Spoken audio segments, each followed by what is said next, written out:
अगर आप किसी व्यक्ति को बिजनेस प्लान प्रेजेंटेशन दिखाते हैं और वो आपका प्लान प्रेजेंटेशन इफेक्टिवली हो और वहां पर आपकी क्लोजिंग हो, तो उसके लिए आप कुछ चीजें कर सकते हैं और उससे आपको काफी ज्यादा रिजल्ट देखने को मिलेगा। जितने भी सारे लोग अगर ये 5 चीजें करते हैं बिजनेस प्लान दिखाते समय, मीटिंग लेते समय, तो उनकी वो मीटिंग का क्लोजिंग जो है वो रेशो बढ़ जाता है और वहां पर काफी सारे लोग उस बिजनेस मीटिंग से आकर्षित हो जाते हैं। और जितने भी लीडर है वो यही काम करते हैं, जिसकी वजह से आज उनका बिजनेस दिनों दिन ग्रो करता जा रहा है। तो आप भी अपने, चाहे 1 to 1 हो, चाहे होम मीटिंग हो, चाहे आपका बिजनेस मीटिंग हो, आप ये चीजें जरूर करें। तो वो चीजें क्या क्या है उसको हम एक एक समझते हैं और अगर ये करते हैं तो आपको बहुत सारी चीजें मिलती है। तो आपको यहाँ पर 5 चीजें मैं आपको बताने वाला हूँ, जो चीजें करके आप अपने बिजनेस प्रेजेंटेशन को बहुत ही अच्छा कर सकते हैं। तो सबसे पहला, नंबर 1, एंटरटेनमेंट करिए। अगर आप बिजनेस प्लान दिखाने जाते हैं, लोगों के साथ कॉमेडी करिए, एंटरटेनमेंट करिए, उसमें सामने वाला व्यक्ति कुछ ऐसे आपकी बात सुने जिसके उसके चेहरे पर हंसी आ जाए, मुस्कुराने लग जाए, खुश हो जाए, तो वहां पर वो व्यक्ति आपकी बातों पर ज्यादा ध्यान देगा और आपकी बातों को गौर से सुनेगा। और जब कोई व्यक्ति बातों को गौर से सुनता है तो वहां पर फिर क्या है, रिजल्ट बहुत ज्यादा देखने को मिलता है। इंटरटेनमेंट में ऐसा नहीं है कि आपको कोई स्पेशल कॉमेडी करना है या आपको जो है बहुत ज्यादा कॉमेडी किंग बन जाना है, नहीं, लेकिन आपको कुछ ऐसी बात करनी है या कोई ऐसी स्टोरी सुनानी है जिसकी वजह से सामने वाले की हंसी निकल जाए। आपको कॉमेडी करके इंटरटेनमेंट लोगों को करना है, मतलब हंसाना है लोगों को। तो जितने भी सारे लीडर है वो बिजनेस प्रेजेंटेशन करते हैं या मीटिंग करते हैं या ट्रेनिंग करते हैं, तो वहां पर सबसे ज्यादा वो क्या बात करते हैं कि वो एंटरटेनमेंट वाली बात करके लोगों को अपनी तरफ आकर्षित करते हैं। अगर आप एंटरटेनमेंट नहीं करेंगे मीटिंग के अंदर या 1 to 1 के अंदर भी, तो क्या है, वो मीटिंग पूरी की पूरी बोर होने लग जाएगी। उस मीटिंग में जितने भी लोग बैठे हैं वो बोर होने लग जाएंगे और फिर आपकी बातों को सुनना वो लोग बंद कर देंगे। कई सारे लोग इधर उधर की बातें करना शुरू कर देंगे। लेकिन अगर आपने एंटरटेनमेंट रखा तो सारे के सारे लोग आपकी तरफ नजर गड़ाए हुए देखते रहेंगे।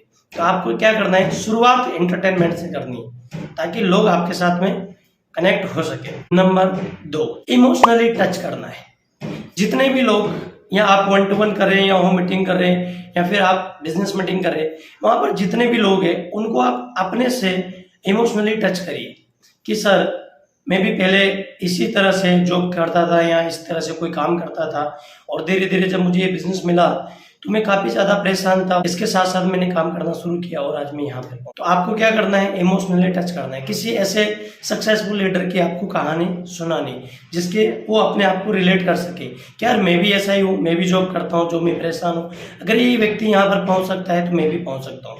तो आपको इमोशनली लोगों को टच करना है। नंबर 3, नीड पैदा करनी है। सामने वाले की जरूरत क्या है, उसको क्या चाहिए, उसको हेल्थ चाहिए, उसको पैसा चाहिए, उसको टाइम चाहिए, उसको घूमना फिरना पसंद है, अच्छे कपड़े पहनना पसंद है, या जो क्या पसंद है उसको, तो उसको रिलेट करवाई कि यहाँ पर आप अपने काम के साथ साथ टाइम फ्रीडम ले सकते हैं, यहाँ पैसा आप अधिक कमा सकते हैं। अगर किसी के पास में समय बहुत है तो वो पैसा कमा सकता है, अगर पैसा है तो वो समय कमा सकता है, तो सम्मान भी प्राप्त कर सकते हैं या सम्मान के लिए भी आप उनकी नीड पैदा कर सकते हैं।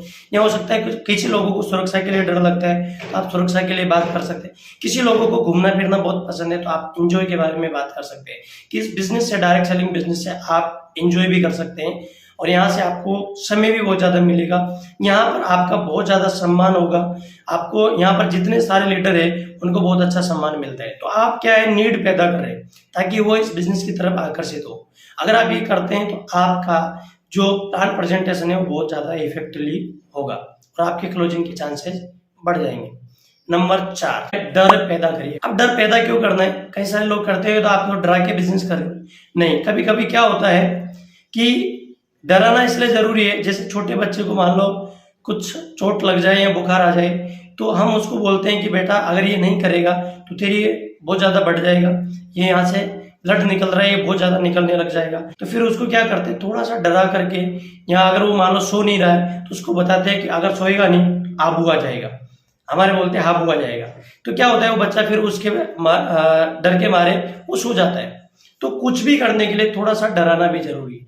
डराना का मतलब क्या होता है कि अगर कोई व्यक्ति इस बिजनेस में मान लो वो सुन रहा है, समझ रहा है, लेकिन अभी वो मन नहीं हो रहा उसका निर्णय लेने का, तो आप बताइए कि सर आप अभी जो भी काम कर रहे हैं, जॉब कर रहे हैं या कुछ भी कर रहे हैं, तो आज सर देखिए ऑनलाइन का ज़माना है, टेक्नोलॉजी धीरे धीरे बहुत ज़्यादा बढ़ती जा रही है। और आपको भी पता है सर जॉब का क्या हाल है, आज गवर्नमेंट जॉब हो या प्राइवेट जॉब हो बहुत मुश्किल से मिलती है। और लोग जो जॉब कर रहे हैं उनको मर मर के जीना पड़ता है, वो उसकी गालियाँ खानी पड़ती है, टाइम पे जाना पड़ता है, छुट्टी ले ले तो नौकरी से निकालने का डर बना रहता है, तो कई सारी परेशानियां।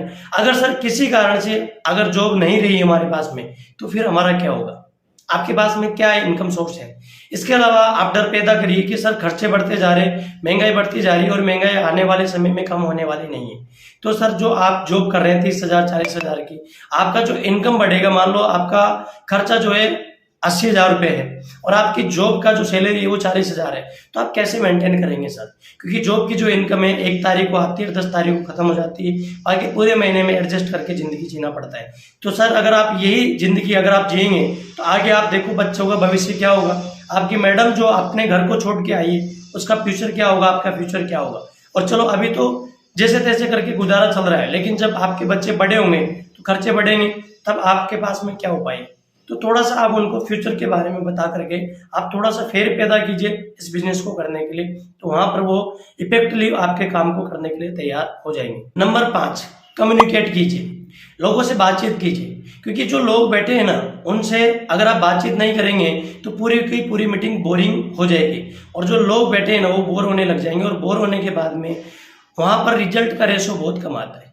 क्योंकि आप बात नहीं करेंगे ना तो सामने वाला क्या है कि उस बात को सीरियसली वो सुनेगा नहीं। और हमारी दादी जब बचपन में कहानी कहती थी तो हमें क्या कहती थी कि मैं कहानी कह रही हूँ लेकिन तुम्हें हुकार बढ़ना है। हुकार का मतलब है कि मेरा बातों का जवाब देना है बार बार में।